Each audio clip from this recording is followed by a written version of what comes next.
Hey there. So, have you ever felt like you're just bad at meditation? Like you're failing at it somehow? Well, if that's you, then you're going to want to hear this. Today, we're looking at a pretty radical approach that says you might be focusing on the wrong thing entirely. It's this fantastic method that shifts the focus away from what you're doing and puts it right onto the mind that is doing it. All right, so let's just dive right in. I want to ask you something. When you sit down to meditate, what's your go-to? What's your object of meditation? Is it the feeling of your breath? Maybe you repeat a mantra? Or maybe you focus on the sensations in your body? Okay, whatever it is, just hold that thought.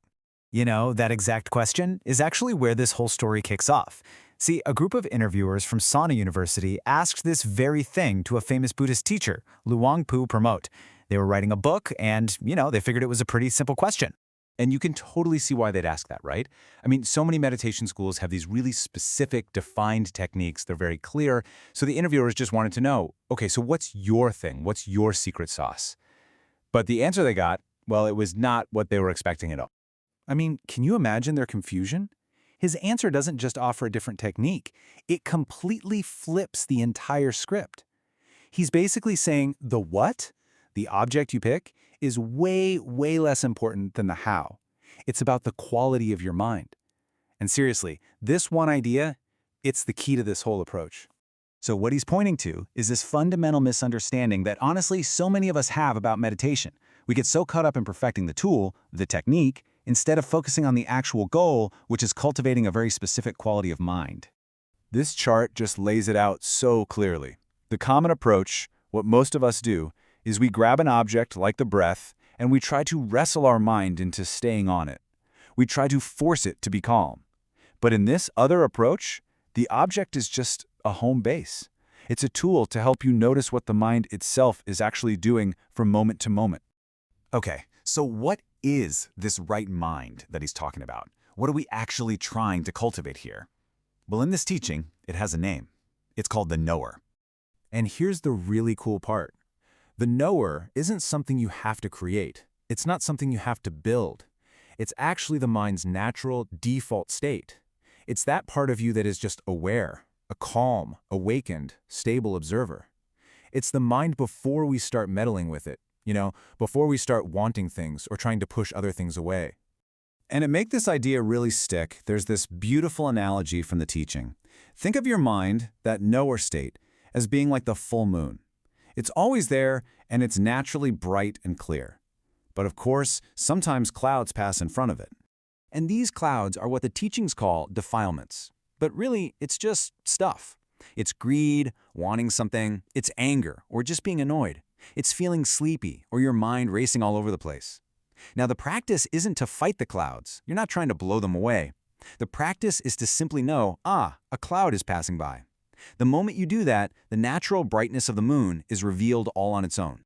So how does this actually work as a technique? Well, it's incredibly simple. The entire practice basically boils down to just noticing which one of three states your mind happens to be in at any given moment. That is literally it. There are only three possibilities. Number one, your mind wanders off and gets totally lost in thought. Number two, your mind clings. It's over-focusing and gripping the object way too tightly. Or number three, the mind is just right. It's not wandering, it's not clinging, and in that perfect sweet spot, the knower mind just arises all by itself. So, and this is the most crucial point, your job isn't to fix anything. It's not to drag the mind back or to force it into submission. The entire technique is just the simple, gentle act of noticing. That little moment of recognition. Oh, my mind is wandering. Or, I'm really clinging to the breath. That moment of knowing is the meditation. That's the whole shebang. And this quote just nails why trying to force an outcome is so counterproductive. The second you think, I need to be calm, you've just introduced a brand new cloud, a cloud of wanting, and poof, the pure, observant knower mind is gone, and it's been replaced by a mind that's just striving and grasping. Now, this might sound almost too simple, but the payoff is profound. This practice of just knowing what the mind is doing moment to moment, well, that leads directly to wisdom. See, by cultivating this stable observer, you start to see reality a lot more clearly. You begin to notice that all the things you normally identify as me, my thoughts, my emotions, even my physical body, are really just phenomena that the knower is aware of. They aren't who you really are. And here's how that actually unfolds. You'll watch anger pop up, and you'll just see it as a cloud passing by, totally separate from the moon. You'll feel a sensation in your body, and you'll see it's just an object being observed. It's not you. And this direct experience of separation is what cultivates wisdom. It's what this tradition calls the right view. Okay, so let's circle all the way back around to that first question. If the object of meditation doesn't really matter, then why on earth are there so many different techniques out there? Well, the answer comes down to this really simple idea. The specific technique, whether it's your breath or walking or hand movements, it's just a matter of personal taste. It's like choosing between a Thai restaurant and an Italian restaurant. Both will get the job done. It just depends on what you like. So the object's only job is to be a home base, a simple reference point. It gives you something to notice when your mind has wandered away from it or when your mind is gripping it too tightly. That is its entire purpose. Nothing more, nothing less.